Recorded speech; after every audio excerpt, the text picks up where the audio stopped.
मी त्या हॉटेलवाल्यांना विचारलं तुम्ही रॉकेल वापरणार का?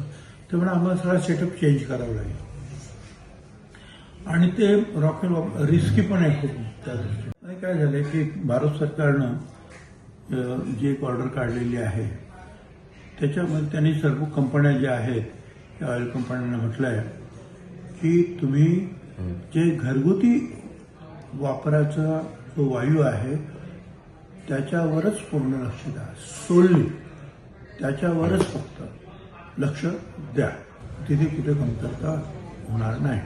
आणि त्याच्यामध्ये बाकीचं त्यांनी जे आहे कमर्शियल याच्याबद्दल तसं काही म्हटलेलं नाही. पण याचा अर्थ असा आहे की कमर्शियलला तो पुरवठा पूर्ण काही होणार नाही. तर या बाबतीमध्ये त्यांचं म्हणणं होतं की कर्नाटकमध्ये आज हॉटेल्स बंद होत आहेत. म्हटलं बघा गुजरातमध्ये काय होतं ते पण पहा. तर त्यांनी म्हटलं की आम्हाला एवढं करा की बा एकदम बंद करू नका, 25% बंद करा वगैरे वगैरे.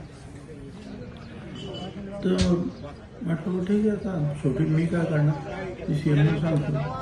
तुम्ही सीएम साहेबांना सांगितलं ते म्हणून मी बोलतो वरती, पण कठीणच दिसतं आहे कारण त्यांनी वरून ॲडवायझरी पाठवलेली आहे की डोमेस्टिक जो आहे सप्लाय लोकांना घराघर तो कुठेही अडचणीत येता कामा नाही. तर मग रॉकेल देता येईल का, रॉकेल घेतील का, त्याच्यावर पण चर्चा केली आहे. तर 10-1 वर्षापूर्वी जे आहे नागपूर कोर्टाने एक लिहिलेला विषय आहे की उज्ज्वला असेल तर रॉकेल कशाला.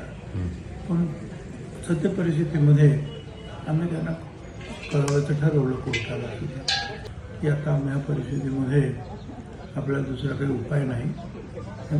जे लोक रॉकेल वापरतील काय डाबेवाले वापरतील, कोण वापरतील, कोण मोठे मोठे हॉटेल्सवाले वगैरे काय ते तर काय वापरू शकणार नाही, ते पत्र लिहिणार आहोत.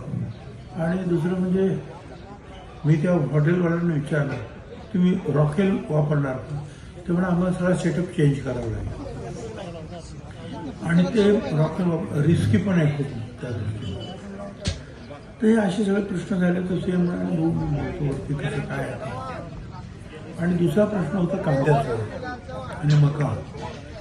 तर ते म्हणाले मी मीटिंग लावतो, नागपूरच्या पण लोकांना बोलवतो आणि त्याच्यासाठी त्या भुसे साहेब होते, त्याच्यानंतर राहुल आयर होते, बोरसे म्हणून आमदार ते होते, हे होते आपला बनकर, दिलीप बनकर होते, अशी सगळी मंडळ होती. आम्ही किंवा कांद्याच्या बाबतीत काहीतरी करा, उद्या काय होईल हे मी काय कदाचित कुणीच सांगू शकणार नाही जगामध्ये. कारण किती दिवस ही लढाई चालते आणि त्याचा परिणाम हळूहळू कशा कशावर होतो आहे काहीच सांगता येणार नाही. आता उद्या आणखी हॉटेल्स बंद झाली तर इतर गोष्टीवर सुद्धा परिणाम होणार, बेकारी वाढणार. साधा कांदा आहे समजा, तो सुद्धा हॉटेलमध्ये बंद होणार ना तो. आणि बाहेर आता मॉरिशसने काहीतरी 1 लाख टन मागितलाय, रोज 2 लाख टन तर नाशिकला येतो. तर कसं काय होणार. आणि तरी मक्याचं